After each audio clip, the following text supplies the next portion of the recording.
Another day, another display of Russian military might. These new T-72 tanks undergoing final checks, while a cohort of short-range ballistic missiles were on the move in the Astrakhan region in the south. Russia has said it has no plans to invade Ukraine, despite the mass buildup of its troops on the border. But it released these images anyway, presumably just standard military exercises, tanks and soldiers practicing manoeuvres. But it just so happens it's the very same day the US Secretary of State Antony Blinken continued his diplomatic tour of Europe, today meeting Germany's new foreign minister, and another chance to display unity in the face of what they see as unprovoked Russian aggression. If any Russian military forces move across the Ukrainian border and commit new acts of aggression against Ukraine, that will be met with a swift, severe, united response from the United States and our allies and partners. Blinken was at pains to emphasize a united response after President Biden on Wednesday caused panic in Kiev with his assertion that Russia would invade Ukraine, but NATO might not respond so harshly if it was just a minor incursion. My guess is he will move in. He has to do something, and it depends on what it does. It's one thing if it's a minor incursion and then we end up having a fight about what to do and not do, etc.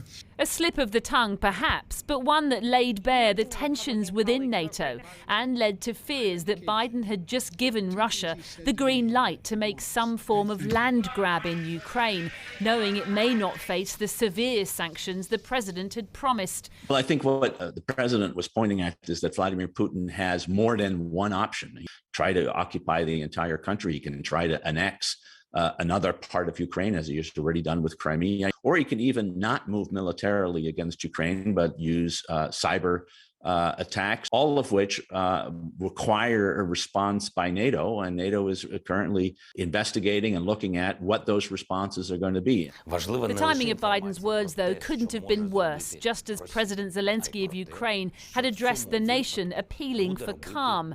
This morning, Zelensky tweeted that there are no minor incursions, just as there are no minor casualties and little grief from the loss of loved ones. Well, let me start by first saying a few words about Russia and Ukraine. This morning, President Biden was forced to explain exactly what he had meant, this time sticking strictly to words prepared for him on a script. I've been absolutely clear with President Putin. He has no misunderstanding. If any assembled Russian units move across the Ukrainian border, that is an invasion. But it will be met with severe and coordinated economic response that I've discussed in detail with our allies, as well as laid out very clearly for President Putin. Russia, meanwhile, said today that President Biden's comments were simply replicating speculation about the imminent Russian invasion of Ukraine and were merely a tactic to create cover for large-scale provocations of their own. This, as the Russian Defense Ministry said it planned to hold a series of exercises with thousands of its servicemen and military equipment, designed, it said, to protect Russia's national interests.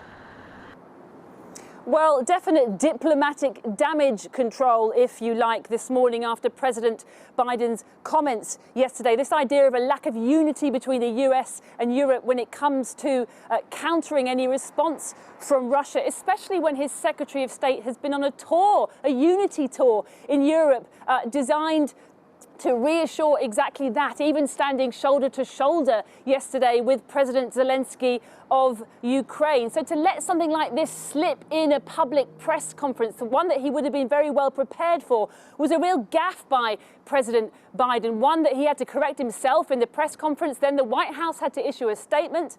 Mr Blinken spoke to it today, and President Biden had to issue another statement about it again today. Of course, it came during a speech designed to mark the end of his first year in office where he wanted to look strong and in control. Of course, that gaffe ended up making him look exactly the opposite. It comes, doesn't it, the day before Mr Blinken is due to meet his counterpart, Sergei Lavrov of Russia, in Geneva.